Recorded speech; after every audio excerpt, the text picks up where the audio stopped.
that provide services, right? Especially business to business, because sometimes when we think about businesses, we think about businesses dealing with like customers who are ordinary people. Many businesses, their customers are other businesses, right? So now, if you're a business that produces services to other businesses, and then you are going to be put under pressure by the other business saying that, hey, we still want that service.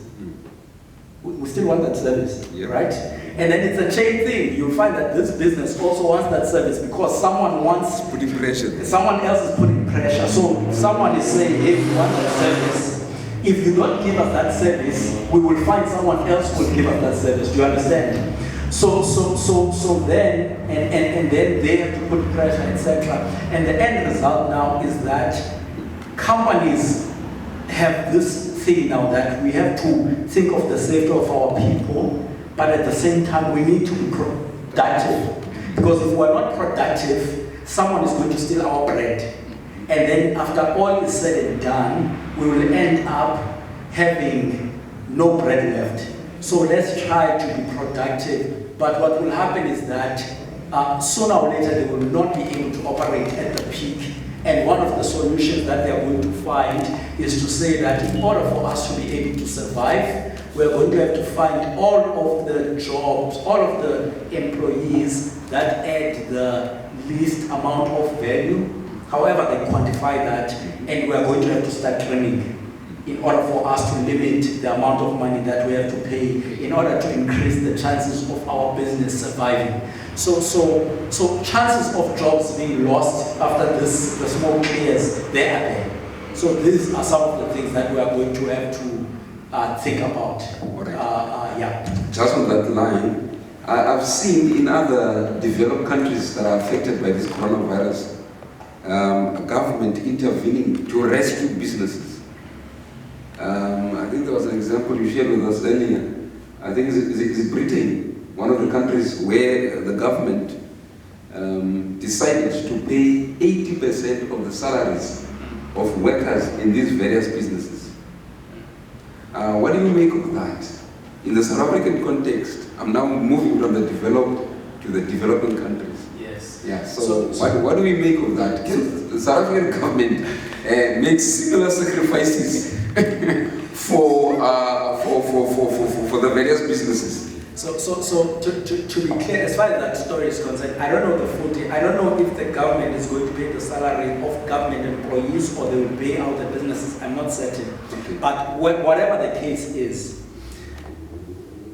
South Africa is really in no position to pull any stance like that because, as we said, we are a developing country.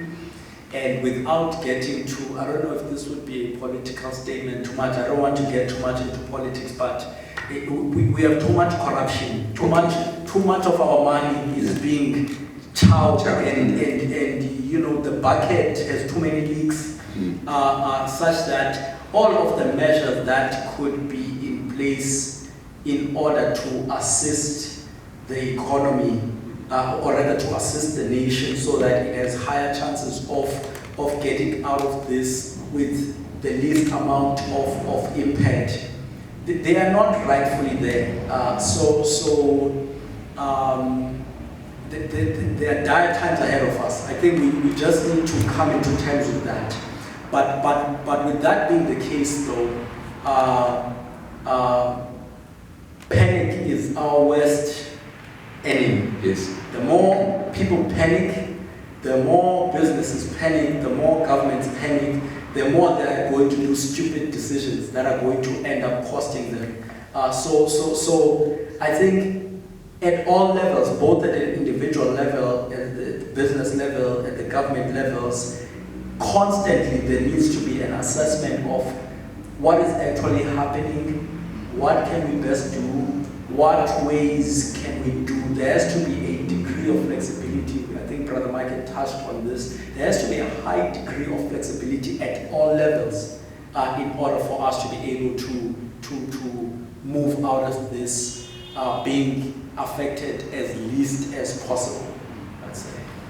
And in addition to that, I think we are living at a critical time that we need thinkers. The book Education, it says, we cannot be other people's thoughts. Reflect other people's thoughts. Which means at this time, he's coming back home again.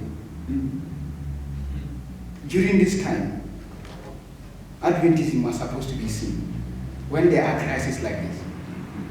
We started reading the book of Daniel for the whole quarter, and we have seen the trend whereby the guys like Daniel were in a position when there is crisis. People like Joseph, when there was crisis. I'm talking from the economic point of view, from Joseph's point of view. That contained an issue of economy at that time about the issue of preserving food. Yeah. Now, exactly. Which means somehow, those that are of our religion supposed now to make a statement when there are challenges of this nature. To say when there is crisis now, the world are supposed to know, testimony to the church, it says, the world is expecting Seventh-day Adventists based on the things that are taking place because they've got confidence in them. But we never see that because remember, Israelites was chosen as a model to demonstrate of how can people be economic and continue to fear God. And other nations to look forward from them of things that they ought to have. And this is a critical moment whereby we need people that God can speak to their mind when there are crises like this of how then do we solve problems. My next question is on small businesses. By small businesses, I'm referring to the various vendors. I'm just going to make a practical example. I sell fruits and veg in town. For my business to thrive, I am depending on people who are going to town every morning. People who are using the train, the buses, or working in various offices. I'm depending on those people. For my business to thrive, for me to put food on the table, I'm depending on those guys. I'm depending on their presence in town. Others sell fat cook there in town. Others sell Russian rolls. Others sell these hot dogs and all these other things in town. Now, let's say, worst case scenario, government decides and businesses decide, let's put the country under national security. In other words, let's have a total shutdown of everything for 21 days. How am I going to survive as a small business entrepreneur? Yeah. It's a difficult one because the difference between a small business compared to a big business is that you find that a big business can effectively have reserves of sorts. For instance, let me make an example. If you have a Pick n Pay in this particular area, whereby number of areas, and then there are less people who can come to buy and all of that. That particular Pick n Pay, though it's a franchise, that person is located there, but ultimately it has the backing of the bigger business. So there are more resources in the entire structure that can assist. Now, a small business person, there's no one. It's just you.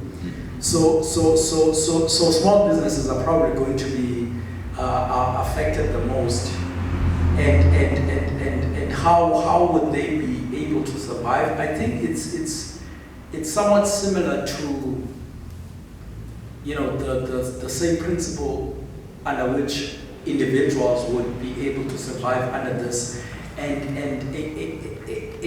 a part of where these things become a little bit problematic is due to the fact that part of the solution requires lifestyle decisions that can only be helpful if they were taken a long time ago, right? He keeps on, Brother Mike keeps on speaking of the fact that, for instance, things like country living and all of these things, really, we are supposed to be self-sustained as much as possible as individuals. We are too much dependent on, for many of us, right? Nothing, you can't even grow anything. You don't know anything about growing anything. If the supermarkets are closed, then that's it. Sadly, that's the way in which cities run. We have marketplaces that we rely on. So honestly, at this point in time, I think people would probably have to,